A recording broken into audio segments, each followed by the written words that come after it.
All right, so today we're talking about Paul, my dove, and I am going to address a very cool subject.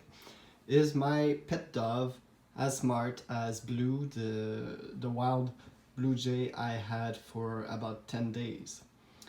And for a very simple answer to this question, I will address several things. So, who was Blue? Blue was a very, very cool wild bird that I encountered while I was camping. And am I already boring enough to make you asleep, Paul? Blue was very cool. He was very playful, the most playful bird I've ever seen. And if we compare him to Paul, um, I have to say Paul is way less playful. He is surprising in many ways, in the sense that he have some habits, I guess, and he like I. Oh my God, he's so cute. He's sleeping right now. He have some habits. He have some spot that he likes in my home, where if I'm searching for him, I know where he is. It's easy to train him in the sense that to be able to pick him up and stuff like that. It's really easy to train, so that's a sort of intelligent of a form of intellect. But I believe that the Blue Jays are simply smarter, more playful, and overall more competitive as well. Uh, I have plenty of blue jays around here in Canada now. As you can see, it's snowing outside. Um, and blue jays are one of the few birds that stays in the cold winter. And they just had to adapt to be smart, I guess, to survive, to find food where there is not a lot, and to compete against other bird to have the best feeding spot. And that's one of the thing that the wild blue jay was very smart for. I guess he was used to human, and this is why he created a bond with me for the time I was doing camping. He really much knew where I was, where to find me, and he knew that I was a friend, not a foe. So even though he was a wild bird, he trusted me. For Paul, I do believe he trusts me in some regards, and he know where to find the food, but he's not begging for the food as much as Blue was. Paul have the advantage of being kept in captivity from the time he was born, and he was born in the house of one of our great friends. So he's been around humans for a while, so he didn't really had to fight for food, I guess. So overall, just in that regard, he didn't have to be street smart, I guess, to get his food. He always know he's gonna be fed. Now it's just a matter of which seed he prefers and where he wants to search for them, but he don't have to be that smart.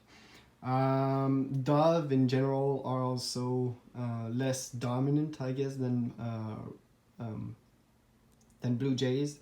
So they have a simpler life, I guess, in the sense that they come from hotter countries, so they don't need to be too smart in the regard of they don't have to deal with snow, they don't have to deal with cold, so they don't really need the extra food that blue jay need. Also, their diet, they feed mainly on grass in the wild, like seeds that come from all types of grass, and they will also feed a bit on some type of insect, especially caterpillars and stuff like that. And you don't need to be very smart to eat caterpillars, but blue jays, um, I guess they need to be smarter. And parrots are even smarter than blue jays because the food they eat is really tough. So they need to adapt and they need to overcome very hard shelled nuts and stuff like that to just eat. So parrots are wonderfully intelligent, and when you keep them in captivity, because the access for food is so easy, they can get bored. So they need a lot of toys. But a dove like Paul, he doesn't need a lot of toys to be happy, because I don't know, he just live a simple life where chilling is one of the main strategy. Also, doves don't really live in big groups. They usually just form a pair and then they just mate and have babies. While blue jays, I believe, have a more like structural hierarchy. Not as much as ravens. Ravens are amazing birds that need to be intelligent to work together. But dove, they don't really work together. It's like pigeon. They like the company of each others, but it's more about safety in numbers than actual techniques for finding food. Now, one thing I do feel amazing about Paul is the fact that he have some habits, I guess. Uh, as I stated, he likes to chill in several spots. So my lamp have become one of his favorite spots. This place right here, this is where he likes to spend a lot of his time, and also in our shelves.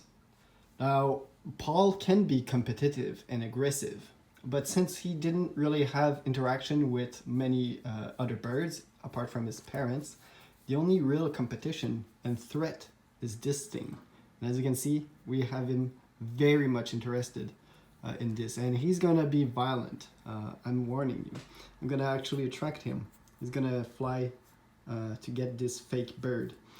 We bought it as a toy, and actually like a sex toy really, to provide for him, but it's his main nemesis at this point. So as you can see, really aggressive threat display, very strong offensive attack. He don't like another bird being in his position. And Paul was kind of attacked by his father back when he was like a child. So I guess he only knew aggression. So other birds are not seen as friend. I'm gonna try to attract him just by moving him a bit.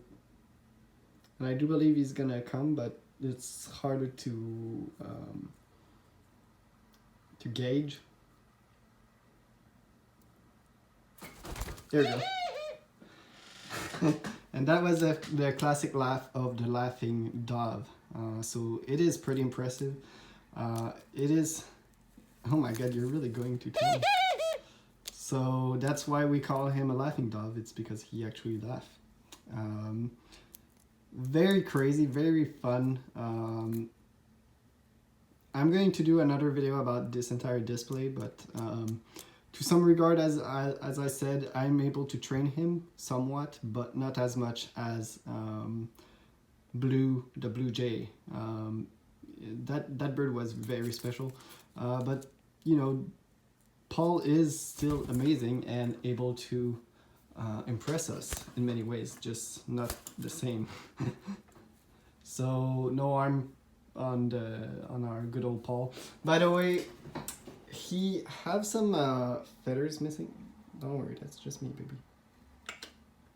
So you have some feathers missing right here. I'm not sure what happened. He was in his cage when I guess he just bumped his head. So now this is the cage back there. So it's a big cage, and we have like goofy stuff outside so he can like feel more at home. Not sure where he bumped himself, sorry, but you know, it's a fairly big cage. So again, Paul is not the smartest tool in the shed type of deal, but you know, it's gonna be fine.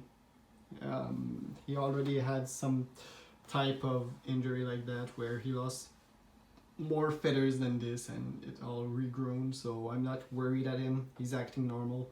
But yeah, he's pretty cool. I like him, and I hope you like him too. Thanks for watching, and I will see you all pretty soon. Bye.